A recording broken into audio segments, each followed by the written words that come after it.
Good evening to this beautiful audience. Good evening. Well, welcome to the Pursuing the Dream. We're honoring the legacy of Reverend Dr. Martin Luther King. And so he stood for the dream. He lived for the dream. And so I ask all in attendance tonight, what does the dream mean to you? Right? What does it mean to you? Different walks of life, different genders, different nationalities, ethnicities. What does it mean to you? Right? Years ago, Rosa sat so Martin can walk. Martin walked so Martin can run. And Martin ran. Excuse me. Let me say it right. So Rosa sat so Martin could walk, and Martin walked so Barack could run. And Barack ran so that we could fly. Okay? So what does that mean? What does that mean? The evolution, right? The evos, the evolution of the advocacy that we have as people, right? We want to see justice and liberty for all and not the hypocrisy, right? And so tonight we have authors and writers who are celebrating and expressing themselves to empower the movement and elevate the movement, right? To make sure that we can continue to advance and become a better place, right? So I'm just grateful to be here, and I'm grateful to see so many people in the audience who still have the dream. And I have the dream, and let's keep it alive. So, without further ado, thank you all for your attendance tonight. And the next speaking voice you'll hear is our Diversity, Equity, and Inclusion Coordinator, Mrs. Catherine Cook.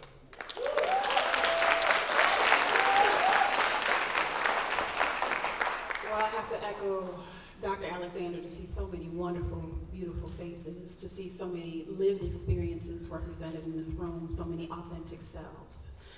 He took a lot of the words out of my mouth, but the Pursuing the Dream was the brainchild of a graduate from Homewood Flossmoor High School by the name of Andre Thomas. And at the time that Andre was a student here, he was really looking for an opportunity for us to elevate and celebrate diverse backgrounds, to really look at what unifies us, what makes us beautiful as human beings, but what also makes us unique. And so through his work with Multicultural Club, he was able to establish Pursuing the Dream. And so we had a couple years off during COVID, and we're back and we're up and running, and we're so excited to have some of our staple performers here tonight. We're very excited to have a lot of our HF staff members and graduates and students to be a part of this very special occasion. So again, without further ado, thank you for spending your time with us. Now look here, I need to say a few things. I'm sorry. Okay. All right, I gotta be me. Put your phone on silent. Notice I said it silently too. Look at your neighbor. Say neighbor. I'm not playing with y'all. Look at the neighbor and say neighbor. She said put your phone on silent. Now pick a neighbor somewhere else, because you got another neighbor in here who is ignoring what I'm saying right now. Say other neighbor. She said put your phone on silent. All right, all hearts and minds are sound. We all in the building. We're looking for your energy. We're looking for you to be emotionally present, physically present, physiologically present, metaphysically, and any other LY I can add to it. We are looking for you to stand here with us tonight. So I'm going to introduce our MCs. When I say I ride on these babies' shoulders, I'm like, hey y'all, I know I asked y'all to do like 5 other things for me. Could you also MC Pursuing the Dream? You're like, sure, Miss Cut. I already did 5 things today for you. I had a job, I did homework, and what time you want me back? I was like, yeah, you better be back by 6. So, but that goes to the dedication that we have in our young people. See, because young people get a really bad rap. So I introduce our MCs tonight: Machiavelli Clemens, Alexander Extra, Brazil Stewart, and Christine Sanchez.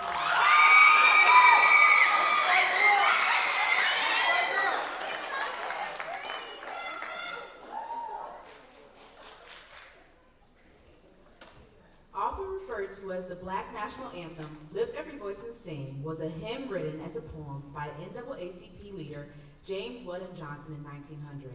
His brother John Rosamond Johnson composed this music for the lyrics, and at the turn of the 20th century, Johnson's lyrics adequately captured the solemn yet hopeful appeal of the liberty of Black Americans. James Weldon Johnson used his words to celebrate, elevate, and empower Please stand as HF student Layla Green sings the first verse of Lift Every Voice and Sing.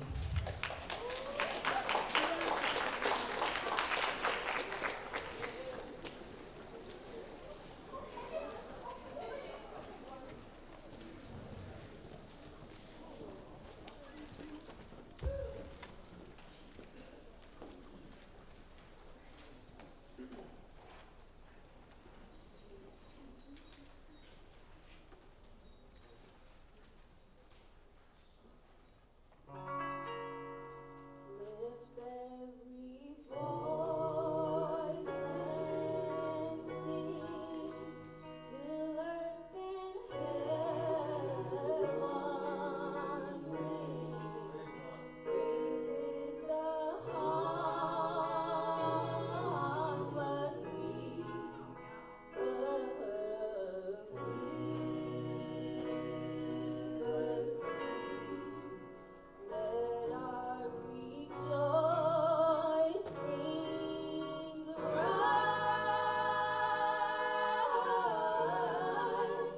high as the listening skies. Let it resound loud as the rolling sea.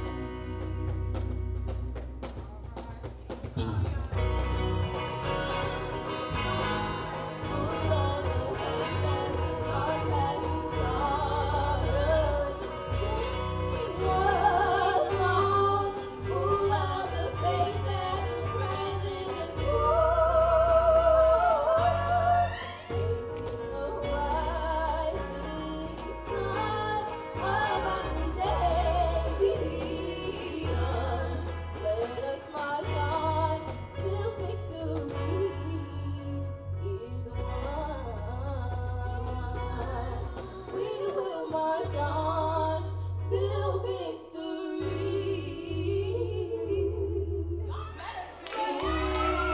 is won.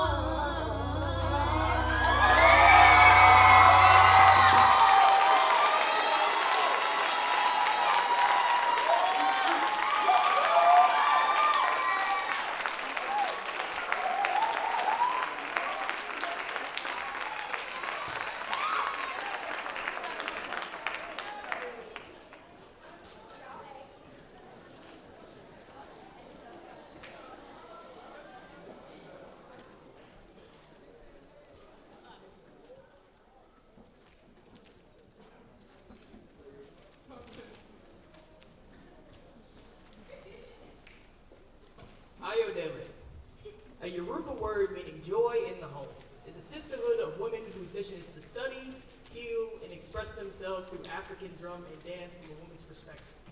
So, please put your hands together and welcome to the stage Ayodele, drum and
According to Dr. King, faith is taking the first step, even when you don't see the whole staircase.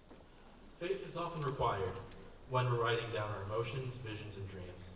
Before words can meet the page, writers often struggle to find these words at all. In Julie Posey's A Note to Writers, she explores the process of procrastination, inspiration, motivation, and determination. Please welcome to the stage Julie Posey as she reads her original poem on the journey of the writing process.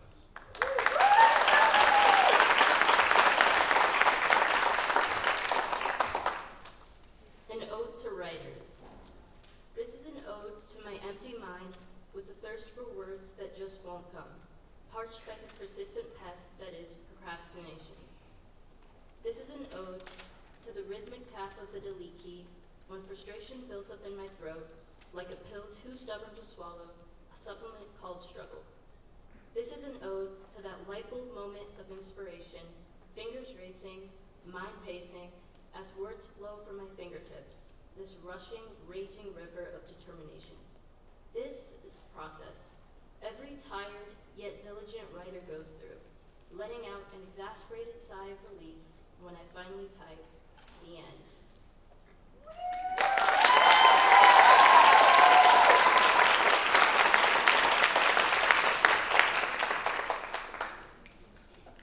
Spoken word refers to poetry that is read aloud. It may contain elements of theater, stand-up comedy, storytelling, rhetoric, jazz, hip-hop, or other forms. It is a vehicle to shed light on a poet's inner workings and even reconnection to their roots. Please welcome to the stage Valentine reading his original spoken word piece, Black Magic.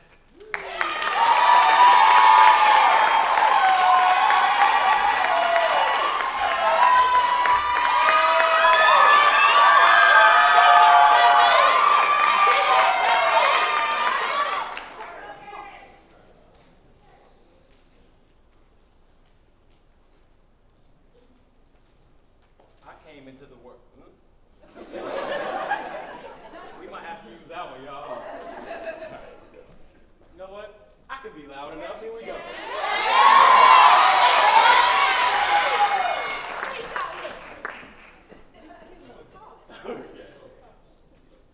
gonna pretend like I know how to do this, but I really don't. Which is cool, but like it's too short. Like and it's really tiny. All right, we good, y'all. We good. This is Miss Smith, by the way. She fixes all things.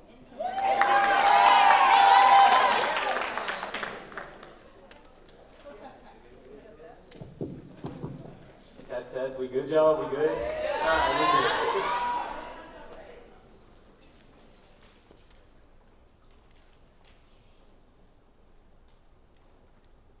I came into the world seeing colors.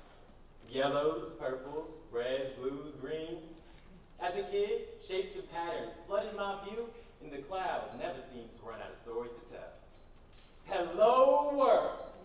What do you have for us today?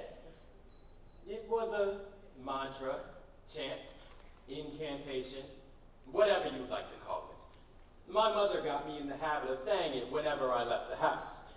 And guess what? She responded. Oh, come on, y'all know who? Home, Gaia, Earth. If you can find 3 squirrels on your walk today, I'll bless your every move, darling, said the Earth. And we both held up our end of the bargain. Yeah, we was tight like this.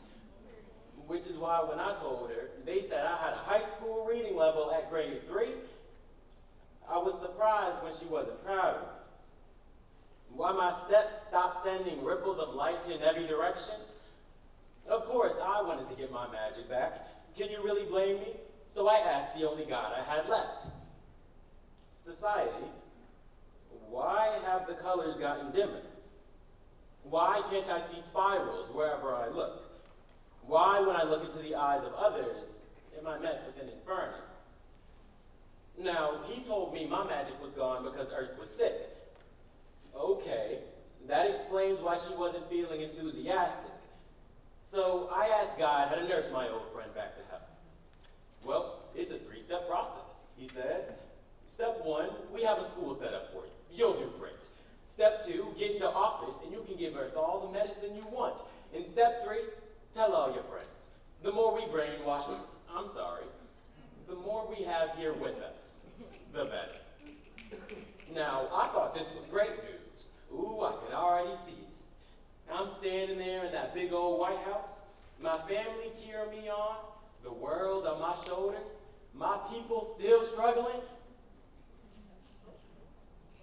I'm sorry, what? My people are still struggling. Well, my people are tied to the earth. And if my people are struggling, then Gaia must not be doing too hot.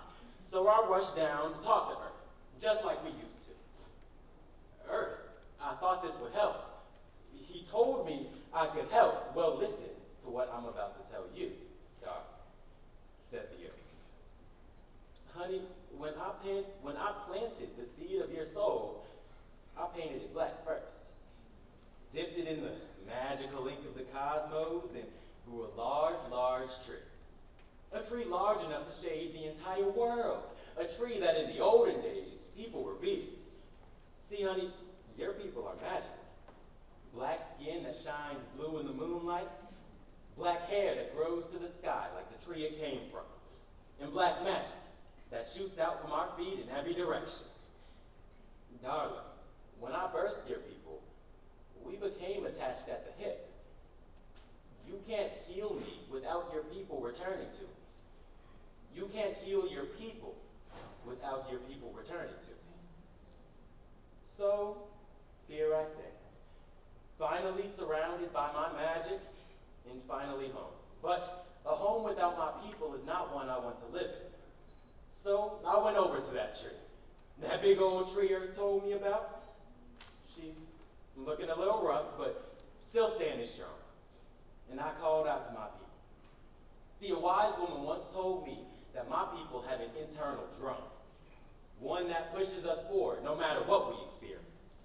So I played that drum as hard as I could, and guess what? Something played back. Now, I don't know who it was, and I sure don't know where it came from, but when I heard it, I knew my people still had the heart of the earth inside of them.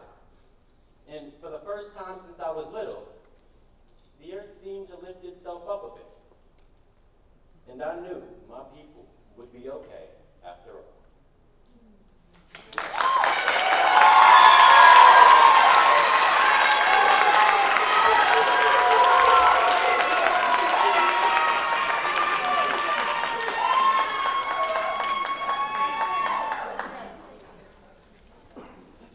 Rooted in the most memorable images of a poet's youth, the Where I Come From poem takes its readers through the author's experience of time, place, and memory. In Ashna Thomas' Where I Come From poem, she illustrates hardship of an immigrant child and all the adversity she had to face regarding her personal and social life. This poem sheds light on the pain and indifferent Indian kid's face and shows how pain is her power. Please welcome to the stage Ashna Thomas as she reads Where I Come From poem.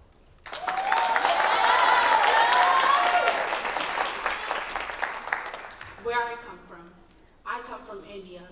I come from a place with cool breezes and swaying palm trees, smelling tropical flowers while getting stung by bees. I come from a place where spices are in every kitchen, the smoldering heat with no necessity for coats or mittens. I come from racism. I come from a place where I was known as the Indian kid with an accent. Like Ravi from Jesse, we had the same life, except he lived in the penthouse. I come from a place where racism against Indians were normal. I would get bullied and schools kept it hidden, trying to be formal. Their words felt like a dagger in my heart, and I only found validation from being smart. I come from working. I come from a place where I got no allowance, working hard so I could have a good bank balance. I wanted a phone, new shoes, and clothes, got a job, and I knew God had opened new doors. I come from life. I come from a place where oppression is everywhere. When I speak up, all they do is laugh and stare. I am a moth in a room full of butterflies. I'm self-aware, I know I don't fit in, but I'm an unfinished book that's not finished being written. Thank you.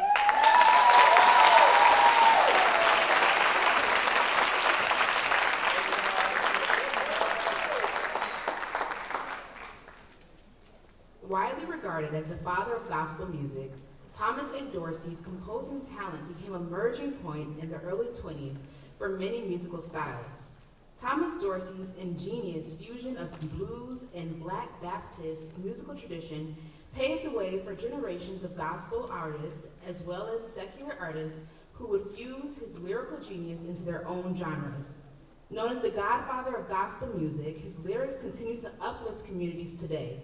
Please welcome to the stage HF's very own inspirational voices as they bless us with 2 musical selections in honor of gospel's music's impact.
always.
2013 HF alumni, India Anderson, is a thought-provoking writer whose children's book, Black Girl, What Do You See?, is meant to uplift young ladies so that they know that they are important, validated, and powerful. Her debut work illuminates strength in the face of adversity and cultural pride. HF English teacher Sahar Mustafa explains her Palestinian heritage in her writing. Her debut novel, The Beauty of Your Face, was named at the New York Times Book Review Notable Books of the 2020 and a finalist for the 2021 Palestine Book Award. It was a long listed for the Center for Fiction First Novel Award and chosen for Los Angeles Times United We Read. HF science teacher Evan Roberts is an author, professional speaker, and mentor. For over a decade, he has mentored children, teens, and adults on the real keys to success in life. Mr. Roberts' personal mission statement is empowering people now and for the rest of their lives. Serves as the foundation for the literary works that he creates, such as the children's book series, Kahari Discovers. Please welcome our authors panel, Ms. Mustafa, Ms. Anderson, Mr. Evans.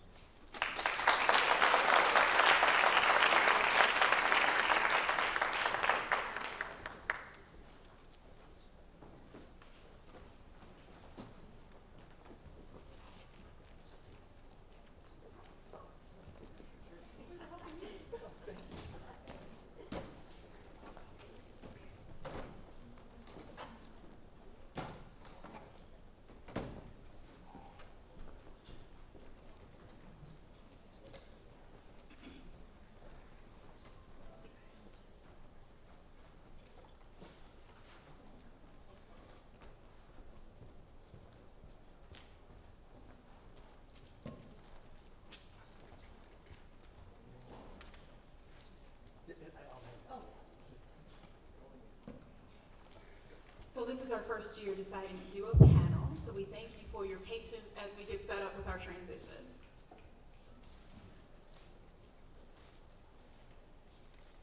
Is everyone enjoying the event so far?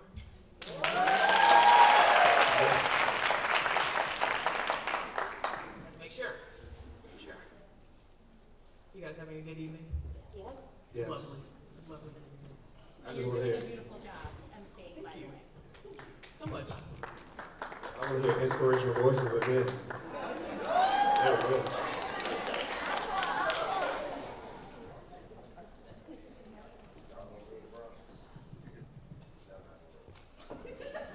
All right, guys, so I'm just going to ask you a couple of questions just to understand the brain of a writer. So, my first question is, what inspires you to write, and what do you explore in your writing? Oh, I guess I'm going first. Hello, everybody. What inspires me as a writer? Honestly, myself. Can I say that? I hope that doesn't sound selfish. But what inspires me, honestly, is writing to myself. Growing up, I didn't, always express my feelings, and I let a lot of things sort of roll off my back. And so being able to put pen to paper really made things real for me. And so writing for me is inspiring to me. And, in hopes of me writing, I hope I inspire others. So, yeah. Thank you so much. I'm so inspired. Thank you. Thank you. My mic is working. Thank you, India. You know what? I want to first say how honored I am to be in this company. As a teacher, as a colleague, a mentor, I really appreciate this space. So I just want to say thanks. For me, it was about representation. So I think about what Toni Morrison said about, writing the book that you want in the world, that you want to read, and I just sort of, stood by that. I wanted to change, or at least expand the narrative around Arab and Muslim communities. But like India said, I think it's because I wanted to see myself also. Yes, of course. Yeah, and to be seen. Yeah, for me, it's much the same. I think being able to be an inspiration to the young people that you work with every day is so important. I started out writing as a way to journal about my early experiences as a teacher, and I saw so many kids come to school and struggle with school, and I didn't struggle in high school. I don't really remember struggling at all throughout my entire school experience, and I started to think about what could I share with young people that would inspire them to see more in themselves. and to know that the challenges that they face and the adversity that they experience on a day-to-day basis aren't things that necessarily need to define them, but are things that they could use as a stepping stone to move forward in life.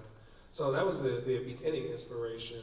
And then the birth of my son happened, and it put that inspiration on steroids. I don't know, how many parents do we have out there? Clap if you're a parent. All right. So if you are a parent, you know your children change you, and for me, for the better, hopefully for the better. And it was an inspiration to see his development, his birth, everything was just profound, and it inspired me to shift my entire focus, initially writing for teens, and then going to write for a younger segment for elementary students and junior high kids. So it's been an amazing journey, and I think that those two things, my early students and then my son, and then just being able to see what they do every day has been an inspiration for me. All right. So many brilliant minds on the stage. Okay, my second question is, how have stories shaped your life? Ooh, stories. So I grew up in a family where both my parents, and they're back there, they're storytellers. And so hearing their stories growing up, I always was sort of deemed the child, because I would love listening to them. But I was deemed the child, oh, you're going to be the keeper of all the family secrets and information and photos and everything. And so when it came to, me being able to then go ahead and share my stories, it's more so not even me reading and telling my stories, but it's more so me getting to see other people read my words and then see that come alive inside of them. That's really important for me because, getting people to understand that, you yourself are limitless, you're powerful, you're beautiful, you represent love, you represent joy, you represent all these things. That is so important. And so for me, it's not the reading and the telling to you guys, but it's being able to see that come alive inside of you. So, yeah. I genuinely believe that we are all storytellers. I wish that there were more spaces, for folks to be able to tell their stories. So I'm all about, in my educational, space in the classrooms, providing the opportunities, because I think, especially young people, their voices matter, and I don't think they're told that. I don't know if that's always even encouraged. So someone like me, who is the daughter of immigrants, I definitely found my voice in stories. I might not have always seen myself, in the characters. That happened much later. But I did feel an incredible sense of belonging, when I opened up a book, for sure. Yeah, so many examples, but I know we're limited on time. So one that I can think of right away was I remember reading the story of Ben Carson in his journey to becoming a surgeon. Excuse me. And I remember a portion in the story where he was struggling in school, and his mother didn't want him to go down the wrong path. And so she really instilled this value of, you have to read, and I'm going to have you doing reports each and every day. You're going to have to go to the library and check out books, and you're going to write these reports, and then I'm going to read them to make sure that you did them correctly. And long story short, she could not read, but she imparted in him that he had to know how to read, and then she would kind of pretend to look over his book reports.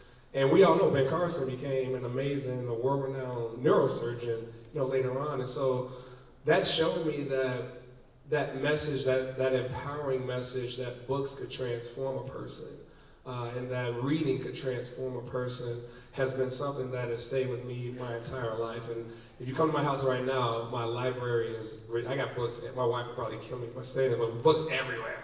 It's all over the place. Because that's what we do. We read books and we find ourselves in the stories. And I always say that a book can be a mirror, and it can also be a window, right? It can be a reflection of what your experiences are. It can be a window into what the rest of the world is like and what those experiences are all about. And so I look at books as a great way for us to find ourselves and to humanize our experiences and the experiences of other people. Because knowledge is power. All right. So my third question would be, what do you hope readers and audience members understand from your work? Would you like to go first? Sure. For me personally, I started out writing a self-help series for teens and young adults. It was called How to Become Influential and Highly Successful. And although the title might make you think that this book is about like money and all of these different things, it really was a personal journey for me. I wrestled in high school. I coached wrestling here. Wrestling changed my life. It was a huge experience for me. And so the story is about how a young teenage Evan Roberts kind of went through all of this self-doubt, and is this for me, and can I be successful at this? And at the same time, it's weaving in these principles that I follow to not only overcome adversity, but to make it to the state tournament, to get recruited, to go off to wrestle in college, to go across the United States, and just experience all this cool success just because I never gave up on myself, and I always betted on myself. So I think that's that's a message that I want teens to resonate with, that no matter what you're going through in life, it's about that resiliency. It's about having that thick skin and not letting people put limits or borders around what you can accomplish in life.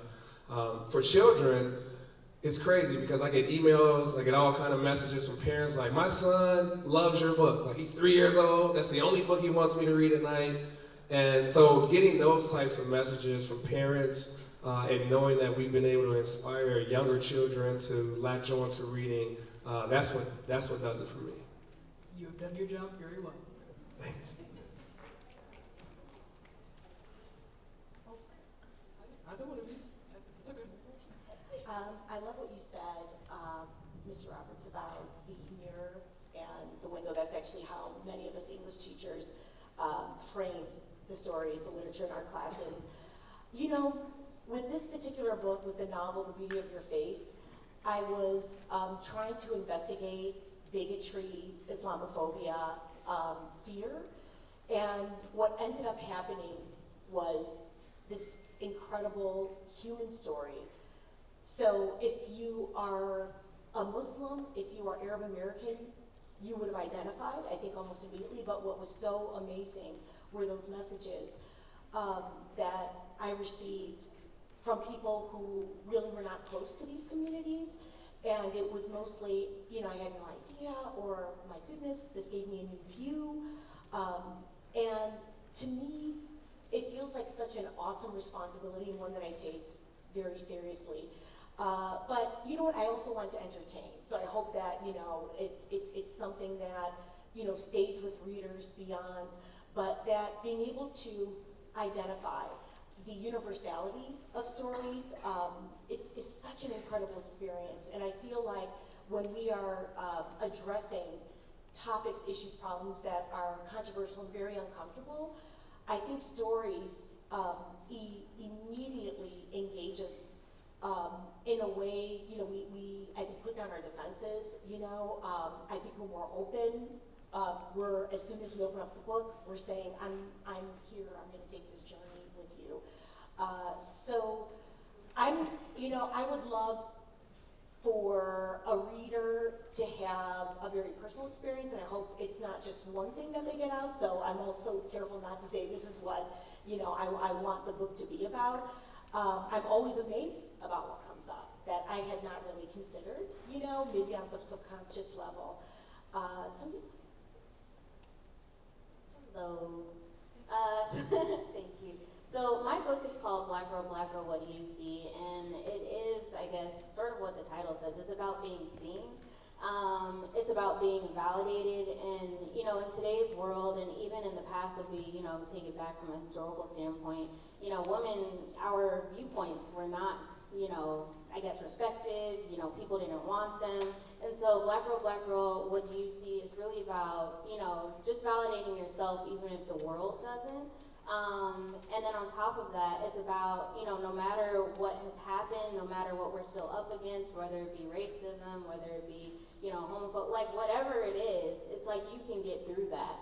And so really, if anybody's reading the book, no matter who you are, honestly, I just want you to know that you and your unique self, you know, that's important to just remain who you are. Don't let the world change you, or don't let others change you. I always say, walk to the beat of your own drum. I have a saying, you know, you do what you want when you're popping.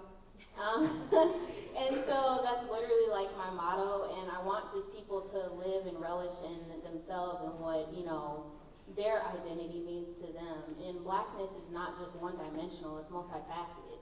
So, you know, it's really getting into that, and that's what I want people to know about my book. Yeah. All right, to believe in yourself. Yeah. A dream is a dream. All right, and my last question for tonight is, how do you cultivate a writing identity? Do I have a writing identity? No. You know, thinking about that, honestly, my writing identity would say just is me writing from my heart.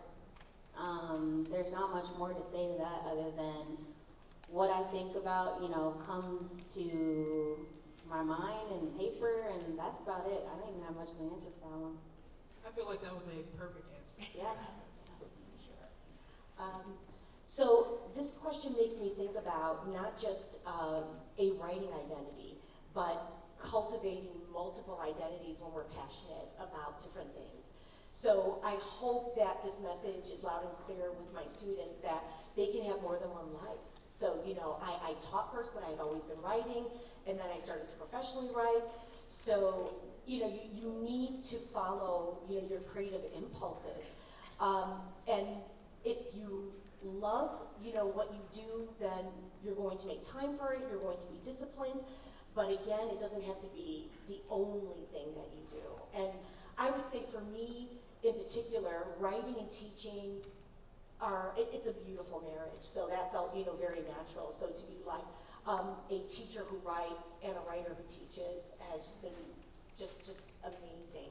But I just want to say that to the young people out here, it doesn't have to be one track, you know. So embrace when that road begins to diverge, you know, and take risks always. Yeah, this is a great question.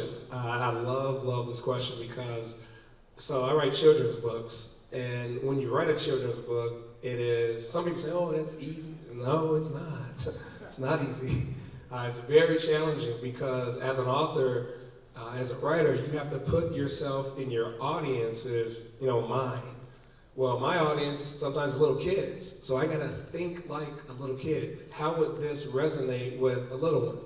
And now I also have to think about the parent, because that person has the money to buy the book, right? So how is this going to connect with mom and dad so that they see value in the story, right? So I think if we do have aspiring writers, who wants to write a book out there, by the way? Anybody? Some hands? Oh. All right, I always say everybody has at least one great book inside of them. If you want to write a book, then you have to understand how to put yourself in another person's shoes. You have to be able to take on the persona of your characters, right? I wrote a book recently. It was called A Home for Bowtie Blue. It's a tribute to adoptive families, and the main character is a bow tie, right? It's a bow tie that's searching for a home. And as I wrote the story, I had to think about what it would be like to, you know, want a family, to want a home to call my own. And what emotions would I experience if I didn't have that? What emotions would I be going through if I felt like I wasn't wanted by someone? And then how could I communicate that in a way that young people could resonate with, they could feel it, they could experience it? Because a good book is a story that can captivate your emotions, and it takes you on this arc, and the emotions just come out of the story, and you're like, wow, I love that, right? It's such a great book, I can't put it down. So that's what I think about as a writer. That's how I think about my voice. Earlier last year, I had an opportunity to interview Jacqueline Woodson and talk with her about her books. And one of the things she said that resonated with me, she said, if you're going to be a writer, you got to follow BIC, butt in chair. All right, get your butt in a chair and be consistent and write on an everyday basis, and just create, just be creative, just think about these stories, think about it from another vantage point, And that really resonated with me because I'm not always that person that's going to sit down. I like inspiration to come and then I write and then I may get away from it and come back to it at a later time. But that's my story and I'm sticking to it. Great. All right, I would like to thank the three of you so much for this lovely and insightful panel conversation. Thank you to the audience for listening to this lovely panel conversation. And can we please give a round of applause for Ms. Anderson, Mr. Stopper, and Mr. Roberts. We are going to stick around and be here, so if you guys have any questions for us, we will be in the lobby. Thank you guys so much.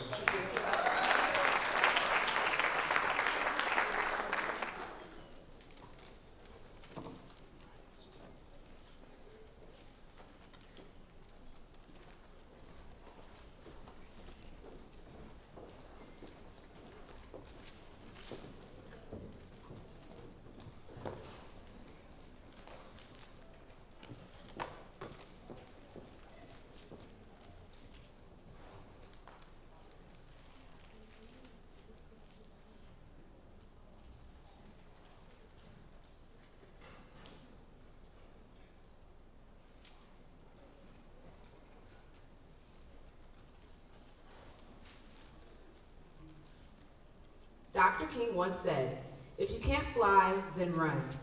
If you can't run, then walk. If you can't walk, then crawl. But whatever you do, you have to keep moving forward." In his essay, Birthright Complexity, Josh Jury illustrates his own personal and in-depth journey with Judaism, exploring how his experiences with religious identity and ethnicity has shifted through time. Josh demonstrates his peerless efforts to keep moving forward in his inquisitive journey within his faith. Please welcome to the stage, Josh Jury.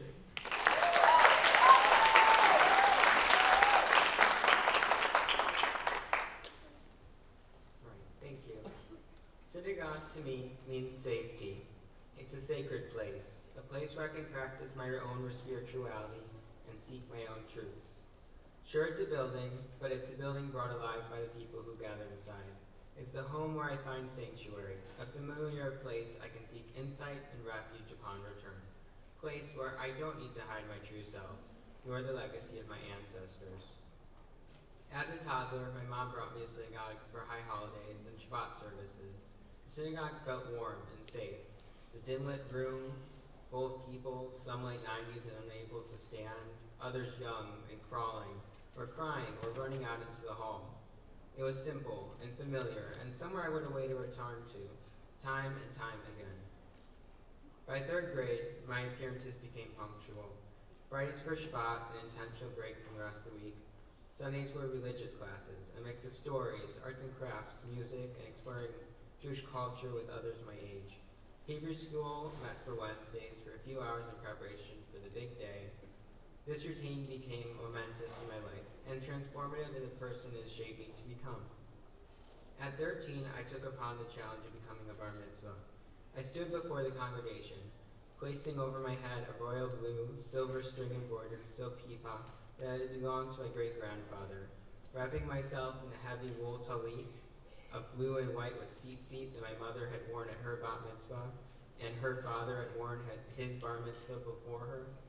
I stepped up on the bima with fulfillment and determination, for the moment years in the making. The crowd comprised of lifelong teachers, family, and friends from Hebrew school and middle school. I took great pride in continuing a legacy, one that felt straightforward and crucial. I longed to learn more and continued my Jewish education, but the simplicity began to dissipate. I found myself annotating my Jewish studies books, invested in what brought such vitality to my family's generational religious investment. The once tranquil vision that I had of synagogue too began to shift. I became more aware of my surroundings and the heavy police presence guarding the doors during services, the abundance of security cameras, and the headlines of anti-Semitism in the news. No matter what, though, my kippah remained constant. I could put on my head covering with the bolted steel doors of my temple to be brought back to center, brought back to my heritage and my birthright. I ventured on in my exploration with intention. Each summer was spent on Lake Lac La Belle in Wisconsin, at my beloved Jewish summer camp. This place became my home away from home. Fell in love with the vast green hills, rich and heavy pine trees sheltering my skin from the sun, the indigo waters with sailboats soaring by, the charm of the cool wind as I read books in my hammock. Most of all, though, the community was the true beauty lay. This place, as I soon realized, was a utopia. Here I could be myself. Here I could embrace my Judaism and wear that royal blue kippah, an article I would never dare to wear openly in public, let alone high school. I felt empowered to live and pursue my own spiritual identity. Last summer was different, though. Different in the overall evolution of my faith, and different in the perspective shifts of my complex origin. I boarded a jet with 25 close-knit summer camp friends and embarked on a 15-hour flight. As I stepped off the plane to Israel, my eyes opened wide to truths I know now can never be erased, nor would I choose to erase them. Gone was the simplicity of the old days, and I was coming to terms with the modern intricacy of my identity. I was introduced to Zionism and this instilled value of a holy land that must be protected at all costs. But my group, like I, was different too. We were the new generation of Jewish teens, and so the trip became a great time for self-reflection and great outer skepticism. We rode camels through the Negev, swam in the Mediterranean, hiked in ancient water canals below Jerusalem. And through all the beauties, we weren't distracted from the horrific realities of ethnic cleansing and the political corruption the nation faced. And so we also judged. When I walk now through those steel-bolted doors of my temple, I stride with the complexity of who I am and the weight of what my Judaism means. I greet police officers in the lobby, walk on to say Shabbat Shalom to my rabbi, and check in on my religious school friends. Then I place the royal blue kippah over my scalp and return to center. I take my seat in the sanctuary and I'm back, safe and guarded. I don't denounce who I am, but I affirm the person I wish to become. I think of Tikkun Olam, Hebrew for repairing the world. I think about how I can act justly, not with an uncomplicated viewpoint, but with awareness of plentiful obstacles and the growing knowledge I hold.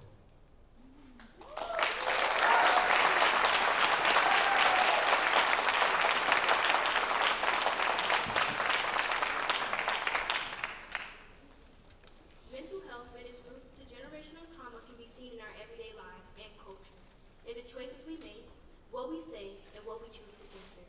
Jelon Agnew takes us through censorship or survivorship through the lens of the Black community. Please welcome to the stage Jasmine Rose reading Jelon Agnew's Black Folk Mental Health, Generational Trauma, Traditions, and Truth.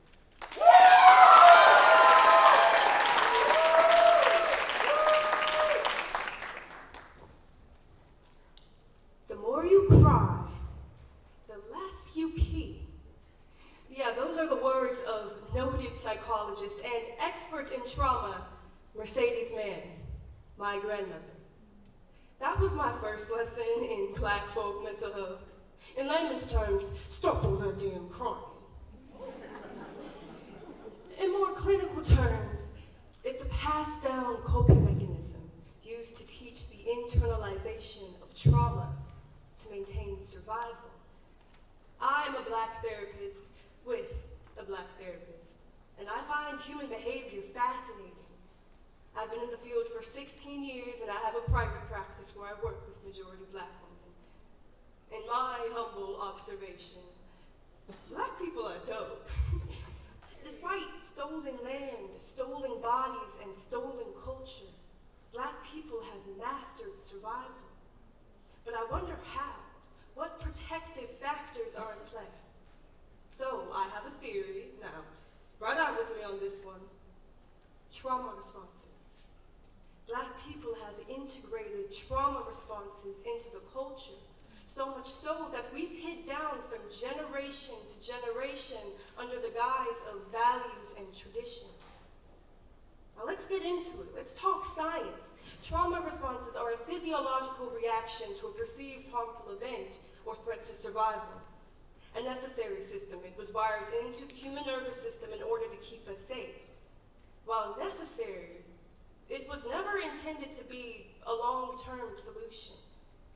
All right, let's talk American history.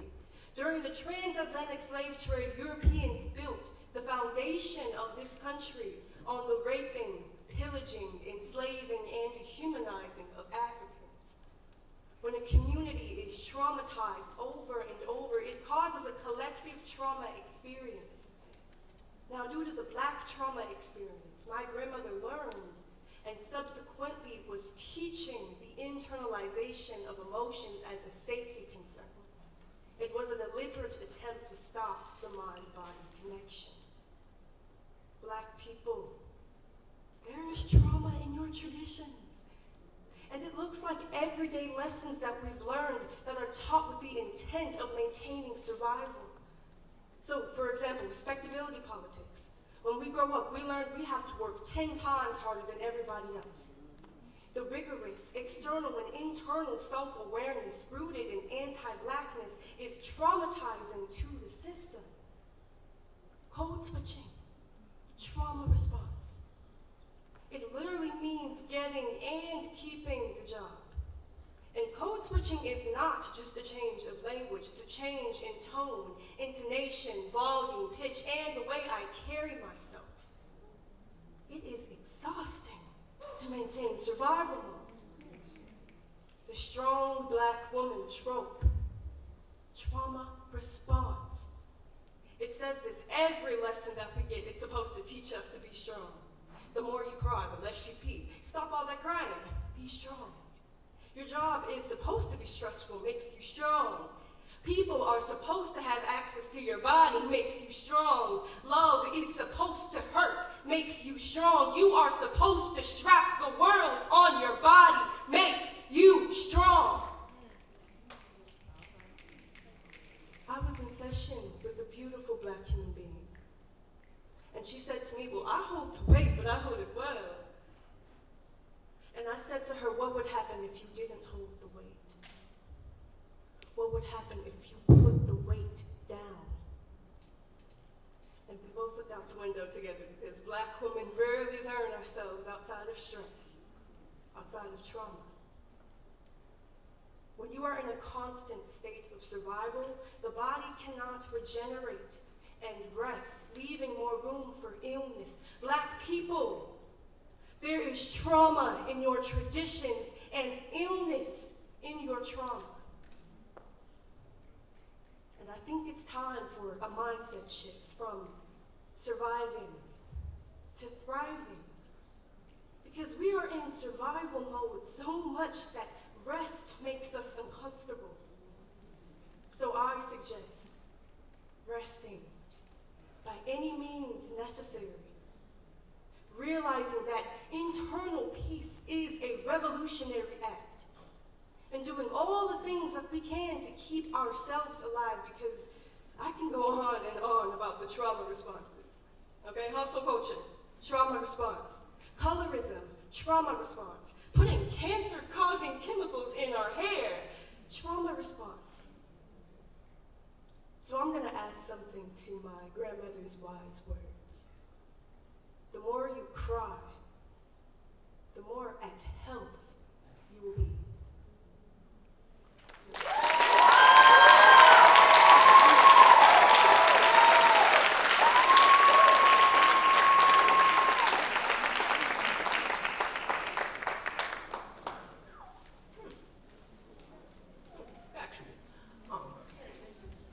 Having served in many influential roles, Miss Kathy Bankhead is retired from jobs, but not from work. As the former chief of Juvenile Justice Bureau, she advocated for and used restorative justice to resolve cases in juvenile court and in felony trial courts when she was subsequently assigned to the State Attorney's Office Community Justice Center on the south side of Chicago. Today, she continues her long legacy as a fierce advocate of restorative justice philosophy and practices. Kathy currently works with Just Peace, a community restorative justice initiative.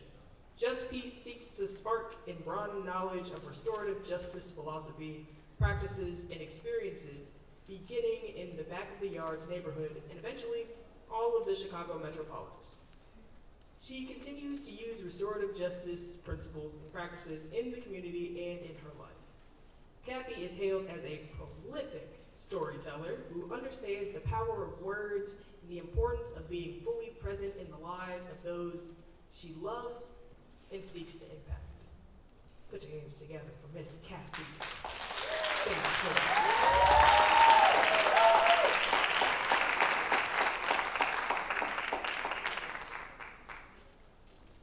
I don't know, I think we should just go home. Like, these young people have been super dope. Let's give them a round.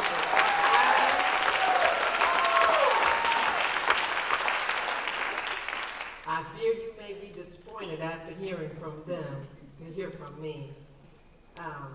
So,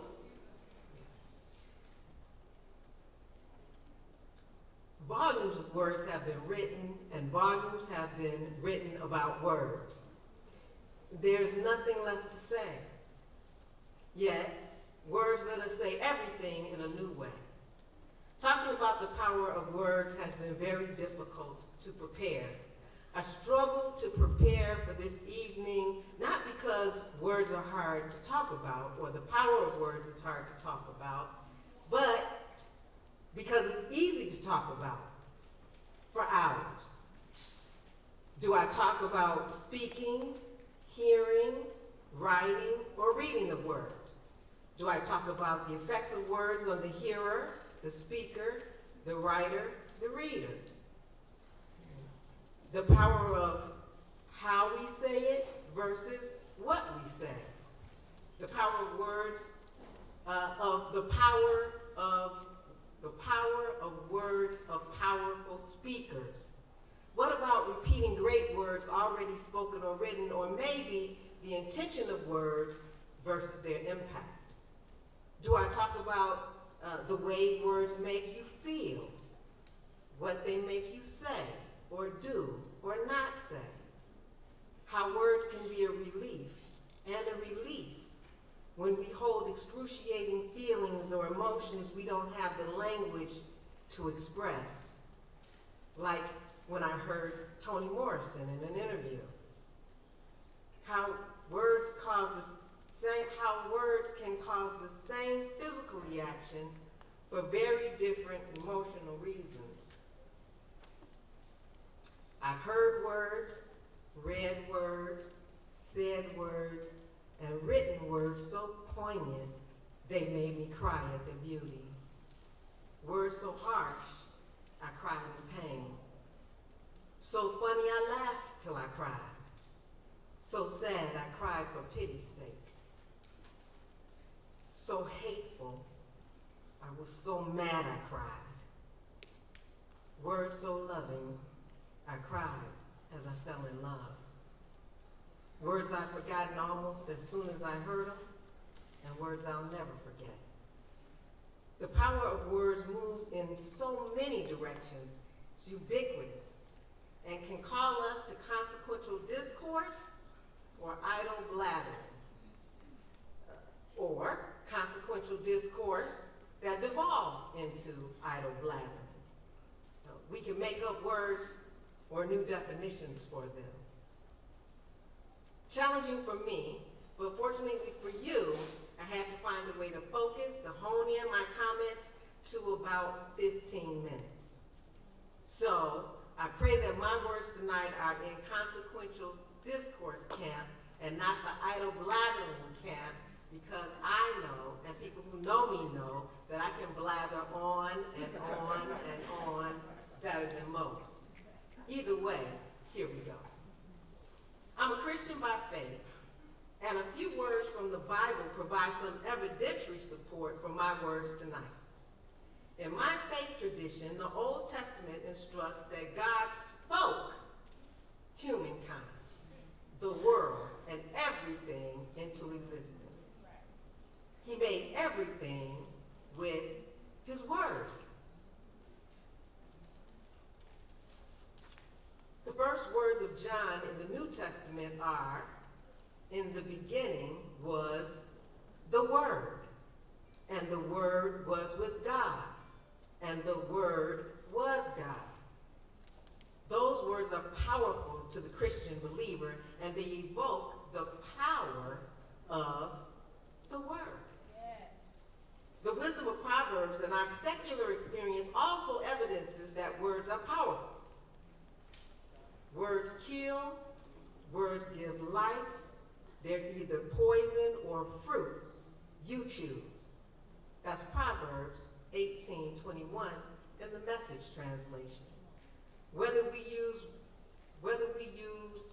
power words or weak ones, they all call us to action because words are powerful. Words can inspire and they can incite. They can call us to be brave enough to sacrifice our very lives as we fight back non-violently.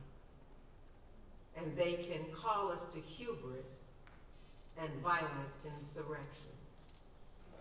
Our words can make us famous or infamous, depending on the circumstances, the place, the time, the hearer, the speaker, the writer, the reader. They can make us hero or villain, or the hero to some and villain to others. Whether they move us to action that is physical, emotional, or cerebral, it is action. Whether action is to speak out or remain silent, it is action. The words of our allies can give us strength. The silence of our friends can devastate us.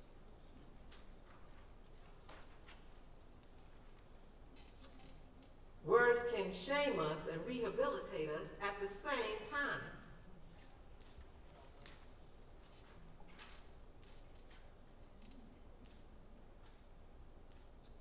When I was a kid growing up in Harvey, Illinois, on 147th and Winchester, my grandmother, my father's mom, lived in an apartment building on the corner. And she lived in a corner apartment. It was a studio apartment. And next to her lived a woman named Mrs. Allen. And we, the children on the block, probably when I was about 8 or 9, hated Mrs. Allen. Because Mrs. Allen was mean. She hated children. She was always telling us to be quiet and always telling somebody on us. And so, having the power of childhood, we decided that Mrs. Allen should not rest. And so, we threw rocks at her window, we ran by her door and knocked on it and ran away. We yelled mean things about her from corners, hidden, of course. And one day, I went down to my grandmother's house and just sitting, hanging around with her. And my grandmother was a small, petite woman, just the nicest person I've ever met. And she said to me, you know, you're such a sweet girl. You are so warm-hearted. I'm just a little bit surprised and disappointed in how you and your friends treat Mrs. Allen. I was crushed and encouraged at the same time. You see, she said I was a sweet child. I had a warm heart. That she loved. She was surprised by my bad behavior that she hated. So I was ashamed of my bad behavior, but her encouragement also rehabilitated me. And so I went out and I told all my friends, we shouldn't be mean to Mrs. Allen anymore because we're good kids. And I think from time to time, I might have even spoken to Mrs. Allen here and there. Words can change the direction of our lives as they are spoken to us, and in the hearing, the retelling of the story. A friend of mine, Robert Spicer, who is a restorative justice practitioner extraordinaire, I first heard tell this story when I was becoming introduced to restorative justice. He told this story about a situation that happened between him and his mom. So there was a cookie jar in their kitchen, and it was on a shelf, and in that cookie jar were cookies. And occasionally his mom would give them cookies from that cookie jar, but she told them, never ever, don't you ever touch this cookie jar. One day, he got home from school, she wasn't home, he wanted a cookie, he saw the jar, and think I'm gonna get a cookie. He climbed up, he reached in the jar to grab the cookie, and the jar fell and broke into hundreds of pieces. Terrified, of course he went to bed. Knowing that he had a whooping coming. And his mother came home from work and he was already crying and shaking and scared. And she asked about what happened to my cookie jar. And he said, well, see, what had happened was, I wanted to see there was a cookie and it was on the shelf. And he said his mom said, sit down. And he sat down, which was something she usually didn't say. She usually said, go get my belt. And she started to cry. And she said to him, that cookie jar belonged to my great-grandmother, who I loved and who I cherished, who didn't have much, but we had that cookie jar. And I cherished that cookie jar because I cherished her. That's why I asked you all not to touch the cookie jar. And now it's broken, and it cannot be repaired. Was the cookie worth it?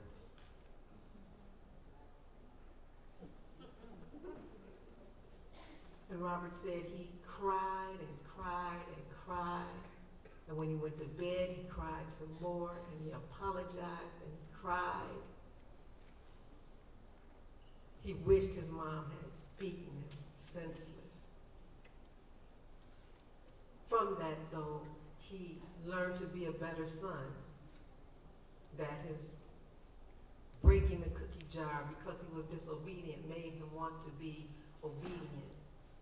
And that was his real first experience with restorative justice, where he caused harm, where he tried to make up for it with an apology and by being a better person, by hearing his mother's story. And words can affect us one way in one moment and hit us differently later as they collide with our experiences in life. So part of my biography, I almost said biology, part of my biography that you didn't hear was I left the Cook County State's Attorney's Office in 2015, and I became the ombudsperson appointed by Governor Rauner to be the youth advocate for young people who were committed to the state's Department of Juvenile Justice. In other words, juvenile prisons in the state of Illinois. I was the advocate. And so being also a restorative justice practitioner, I knew that I had to develop relationships with the kids that I would be advocating for to know what it is that they needed from me and what it was that I could offer them. And so at the time that I was appointed, there were about 700 kids in Illinois who were locked up in one of the state's juvenile justice facilities. So I decided that I was going to sit in circle with every child in DJJ for however long it took, so that they could get to know me and I could get to know them. So I was down at one of the large facilities in Harrisburg, Illinois, and I was sitting in a circle with a group of young people. And we were doing introductions, and I told them, I said, hey, before we go any further, there's something I need to tell you about myself. Now I'm gonna ask you, please don't judge me. Oh, Ms. Baker, we're not gonna judge you. They always judging us. The minor respondent did this. The minor did that. We're not gonna judge you. No, man, we're not gonna judge you. We're not gonna judge you. We're not gonna judge you. I said, well, I think you might. But I'm just gonna ask you to keep a sliver of an open mind to see if I don't do what it is I say I'll do. Not asking you to trust me right off. I'm just saying, try not to judge me. We're not gonna judge you, Ms. Bankhead, whatever it is. Well, I used to be a prosecutor. Oh, man! I know it was a setup. Oh, they always spinning us, man. I knew it couldn't be real. Couldn't be real, bro. One of the kids looked confused. Man, she was an assistant state's attorney. Oh, man! One kid turned his seat around, so his back was to me. And so I sat there and said, well, you know, and one of the boys said, oh, Ms. Bankhead, all right, tell me this. How you go from being ops on Friday to advocate on Monday? I said, oh, my man, smart, I like that, we're gonna get along. And so then I blathered on about how it was all the same, different side of the same coin. It was about public safety for me, and I figured that if I dug in with with young people before they did the thing that would get them put into the adult system, that maybe I could help them, help our community stay safe. So, that's why, because I just want to help you all do the best you can. I'm going to do the best for you so that you get out of this, you don't hurt anybody else in the community. And then one of the kids said, nah, you just trying to make up all that dirt you did.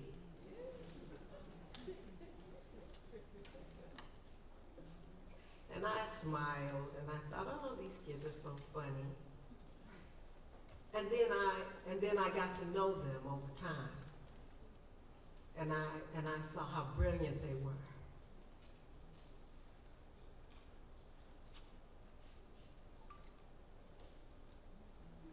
And how loyal.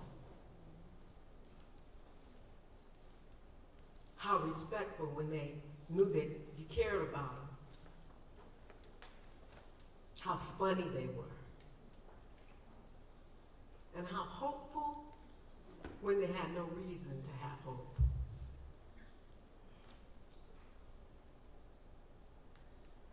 And while in that moment, I didn't think I had anything to make up for,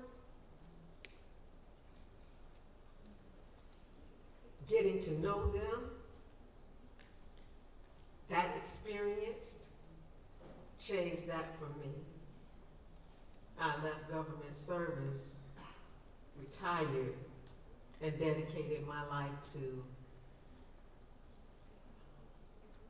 creating environments as best I can in community where our children's voices are heard, where their words matter, where their lives matter, and where we have the opportunity to benefit from all that they have to offer.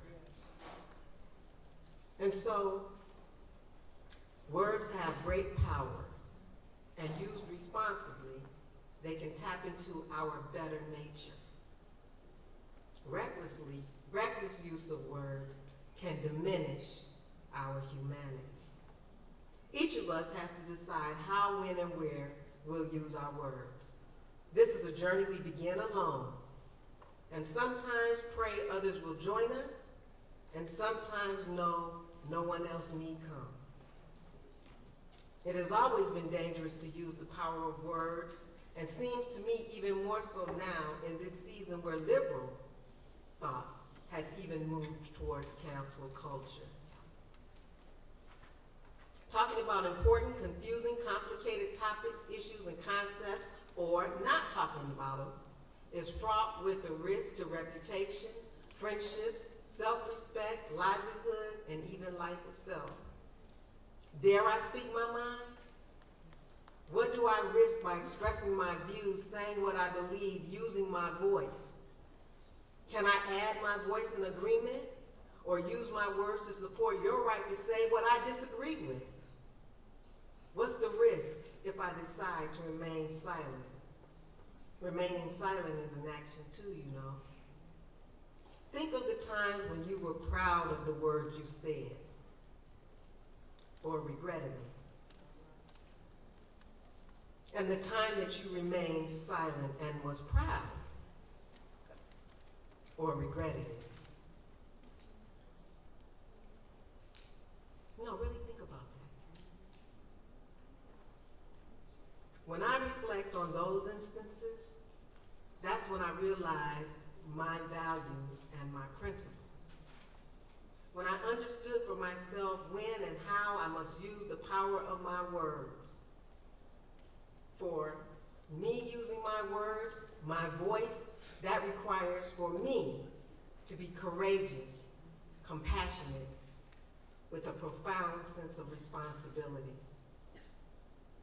You can use the power of your words to harm and hurt, or to heal and restore.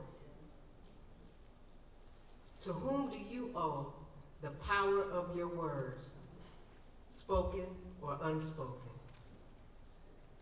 What does using your words, your voice, the power require of you?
same, but different words.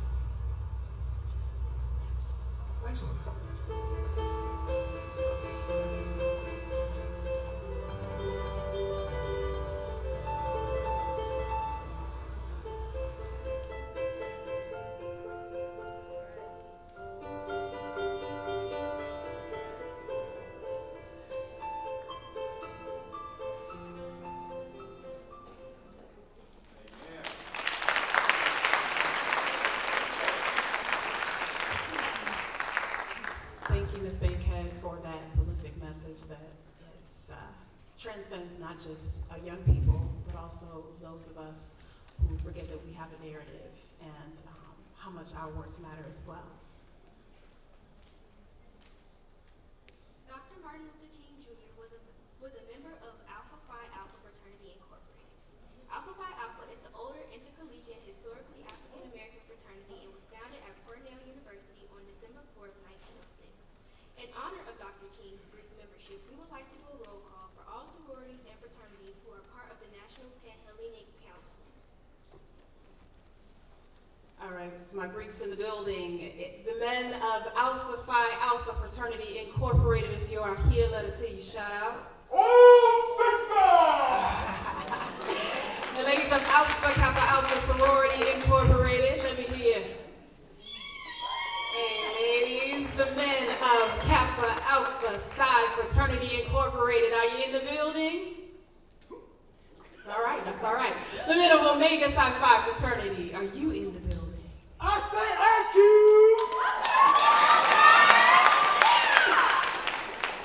The ladies of Delta Sigma Theta Sorority Incorporated, if you are in the building. The men of Phi Beta Sigma Fraternity Incorporated, if you are in the building, shout out. All right. Ladies of Zeta Phi Beta Sorority Incorporated, if you are in the building, let us hear you. Let's go. Ladies of Sigma Gamma Rho Sorority Incorporated, if you're in the building, let us hear you. Hey, ladies. And last but certainly not least, the men of Iota Phi Theta, if you are in the building, let us hear you.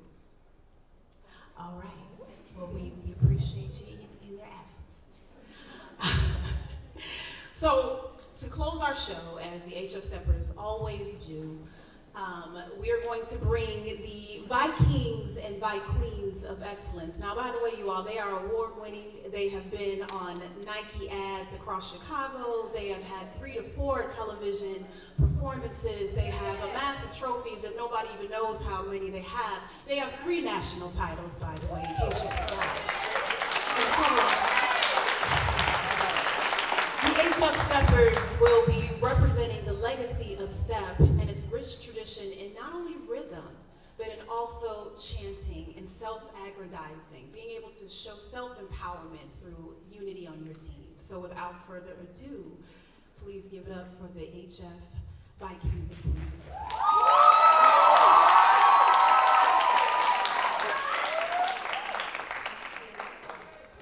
I've been walking with my face touching the sun.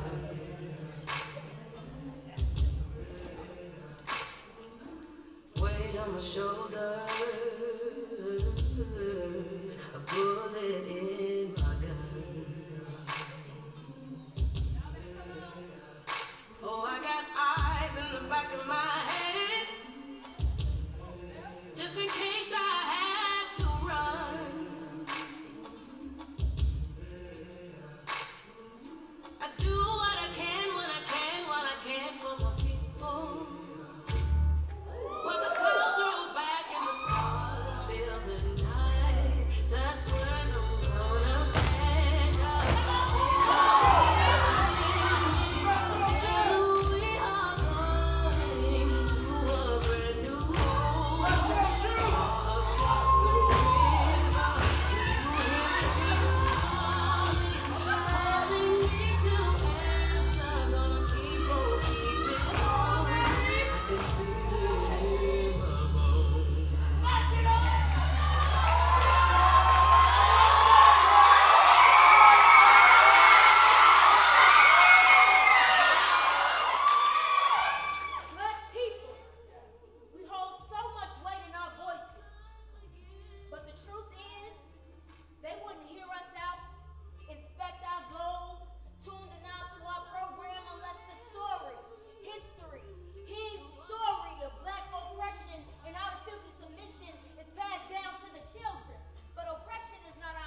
my 4x4 for a GCD, ain't no more freedom. I give him chance, and then I even told him, I find it crazy, the police is shit, you don't know that you never still take the serious. Look, I seen what I seen. I guess that mean hold him down if he say he can't breathe. But they killing us for no reason. We going up to fool on the weed, even throw some shit like that.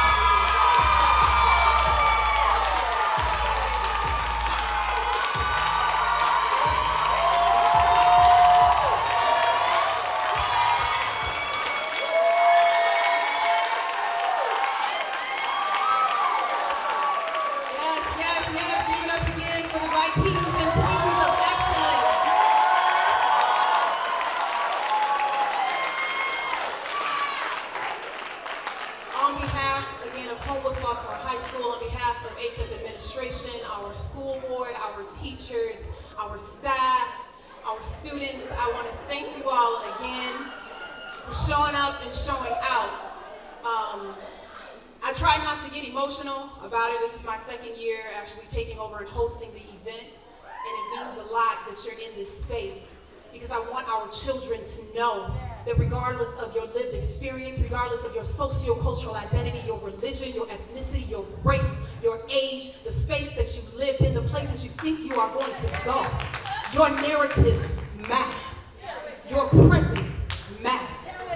But not just our young people. I don't want to shame anybody.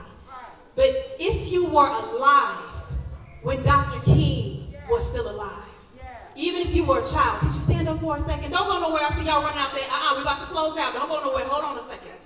Stay with me. I'll walk with you somewhere, I promise. The folks standing here remember a legacy. The folks standing here got first-hand knowledge of a legacy. See, we forget those who are around when people march for us so we can all sit here together and share our lived experiences. So we honor you for those who are the carriers of our history, the carriers of our knowledge, your religious knowledge, your cultural knowledge, your ethnic knowledge, your racial knowledge, your sexual orientation knowledge and identity. We thank you for that. Now y'all go ahead and have a seat because we've honored you. If you have a baby in this space, children, ages 10 and below, stand up. We got some babies still here. I know some of y'all brought your babies. They like, I'm teeny. Who brought a baby with them? Now I'm going to let my teenagers stand up too if you're in high school, middle school.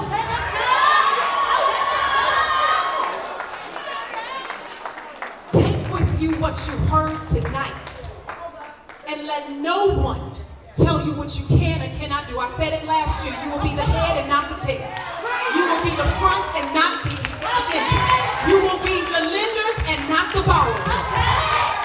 Don't let anyone tell you your narrative does not matter. You have the ability in you to turn this world right side up. Thank you all for walking with us tonight. Go safely. Our authors will be out there if you have questions. Have a wonderful evening. We look forward to seeing you next year.